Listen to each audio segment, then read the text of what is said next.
एक होता है जप, एक होता है तप। जप तप में क्या फर्क है? जप होता है आप जिह्वा से भगवत नाम लो और कहीं भी डोलो, जगह जगह घूमते फिरते आप भगवत नाम लो, ये हो गया आपका जप। और तप एक जगह एक आसन पर मन से जो किया जाए क्रिया, जाप मंत्र आदि, वो सब हो गया तप। अब घर में आप जाप करते हैं, जप करते हैं ना, तब तो नहीं हो पाता महाराज कि 4 घंटे 5 घंटे एक आसन पर, क्योंकि भागवत कथा कहती है जितासनो जित श्वासो जित संगो जितेंद्रिय। सबसे पहले अगर आपको अध्यात्म की ओर बढ़ना है, प्रभु की भक्ति करनी है, सेवा करनी है, तो सबसे पहले आपको आसन जीतना होगा। अब कथा अगर आप बैठो नहीं, आसन ना जीत पाओ, 4 घंटे परेशान हो जाओ, तो कथा नहीं मिलने वाली, मिलेगी? अब आप लोग बैठे हैं तभी आप कथा सुन पाओगे महाराज। तो आसन जीतना है ये 4 घंटे का। इसलिए आप जब शिव मंदिर जाते हैं ना, हमारे बासुपट्टी में भी भगवान शिव का शिवालय होगा, मंदिर होगा, तो अगर धार्मिक अगर उसे देखें, वास्तु के अनुसार देखें, तो हमेशा शिव मंदिर के प्रांगण से बाहर नंदी का स्थान होता है, मंदिर से बाहर नंदी होता है। तो जब आप मंदिर के अंदर प्रवेश करेंगे ना, उससे पहले आपको नंदी को प्रणाम करना होगा। नंदी बाहर होता है, शिव अंदर होते हैं। इसका मतलब क्या होता है? शिवालय के अंदर भी अष्टांग योग का दर्शन होता है, और अष्टांग योग की पहली शुरुआत आसन है। सेवा में सबसे पहली शुरुआत है आसन, एक जगह बैठना, शरीर को अपने को एक जगह स्थित करना। और नंदी ने आसन जीता है महाराज, 24 घंटे भोलेनाथ की सेवा में बैठा ही रहता है। कब बाबा की आज्ञा हो और कब जाना पड़े। काशी में नंदी जी ने तपस्या की है, और आज भी सशरीर विराजमान रहते नंदी बाबा, बाबा की सेवा में। तो नंदी किसका स्वरूप है? आसन का।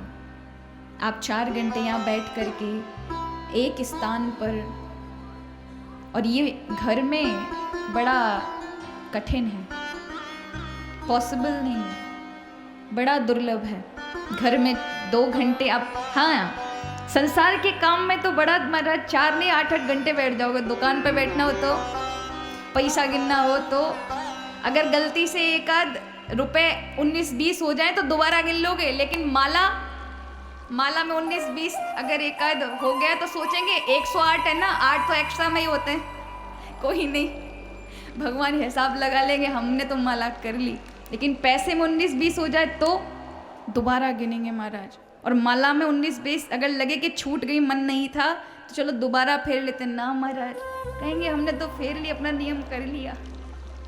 ऐसे थोड़ा ना होता है, बड़े बेईमानी काम करते हैं हम, तो प्रभु वो भी भूल चूक क्षमा कर देते हैं। कहते हैं मन और पानी दोनों एक जैसे हैं। पानी का कार्य है ऊंचाई से नीचाई की ओर जाना, नीची ओर जाना, नीचे गिरना। वो हिमालय से उतर करके सीधे समुद्र में जाके मिलता है, गहराई में जाके जाएगा, ऊपर से नीचे की ओर गिरना। मन का भी कार्य ऐसा ही है। भगवान ने बनाकर तो शुद्ध भेजा था, लेकिन नीचे ही गिरता जाता है संसार में। गिरता है कि नहीं गिरता? अनेक दोष आ जाते हैं, कपट आ जाता है, ईर्ष्या आता है, लोगों पर क्रोध करते हैं, लोभ करते हैं, पापाचार कर लेते हैं, कितना कुछ मन की वजह से होता है। तो जैसे पानी को अगर आपको ऊंचाई पर पहुंचाना है तो क्या करना होगा? सबमर्सिबल लगवानी पड़ेगी महाराज घर में। उस यंत्र के माध्यम से वो नीचे गति की ओर जाने वाला पानी आप जिस दिशा में मोड़ दो उस दिशा में और चला जाएगा। यंत्र के माध्यम से जाता है ना पानी, बहता हुआ पानी यंत्र के माध्यम से ऊंचाई तक पहुंच जाता है। आपको पानी की टंकी भरनी है ऊपर, तो पानी का काम है कि आप डालोगे वो नीचे की ओर जाएगा, लेकिन आपने अपने घर में मशीन लगाई होगी तो पानी एक बटन दबाते ऊपर पहुंच जाएगा टंकी में। किसके माध्यम से? यंत्र के माध्यम से। उसी प्रकार कथा रूपी, मंत्र रूपी यंत्र के माध्यम से मन ऊंचाई की ओर जाता है जो नीचे की ओर गिरा हुआ है। इसलिए कहा कि भैया मन को सबसे कम समय में संभालने वाला यदि कोई है तो वो कथा है। इसलिए कथा को हमेशा सुनते रहें। जिन हरि कथा सुनई नहीं काना, श्रवण रंध्र अहि भवन समान। जिन्होंने कथा नहीं सुनी कानों से, उनके कान नहीं, मारा सांपों के बिल हैं। सांपों के बिल जानते हो ना महाराज? ये सांप अपने बिल खुद नहीं बनाते, दूसरों के घर पर आकर अपना कब्जा कर लेते हैं। बेचारे चूहे ने बिल बनाया होगा और सर्प देवता घुस जाते, उन्हें भी खा जाते हैं और उनके घर में जाकर के अपना बाप दादा का हक जमा लेते हैं, हमारा घर। हम भी यही करते हैं, बाप दादा छोड़ गए, जो कुछ मिला उस पर अपना अधिकार जमा लिया, पैतृक संपत्ति। लेकिन कान अहि भवन क्यों कहा गए? सर्प रूपी निंदा हम सुन लेते हैं, लेकिन भगवान के नाम के लिए, भगवान की कथा के लिए कान बंद हो जाते हैं, सुनना पसंद नहीं करते। और पता है अगर सुन लिया तो मलील मल को, ये जो मन है अपवित्र हो चुका है, काला हो चुका है, कथा सुन लेंगे तो धो दिए जाएंगे, मन को सफेद हो जाएगा एकदम स्वच्छ, तो फिर गलत विचार नहीं आएंगे, प्रभु में लगेगा मन, सात्विक हो जाएगा।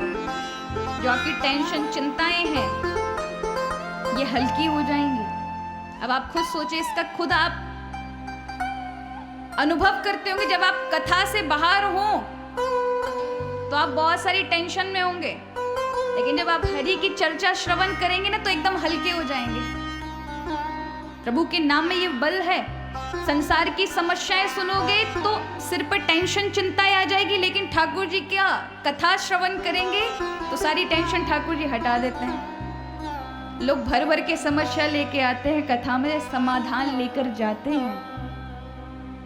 ऐसी है प्रभु की कथा, जीवन ही नहीं बदलती, सर्वांगीण विकास जो होता है व्यक्ति का, विवेक का, मन का, आत्मा का, प्रभु भक्ति का, सब प्रदान करती है। लौकिक भौतिक सुख भी प्रदान करती है। ये तो कथा के लिए तुक्ष हैं,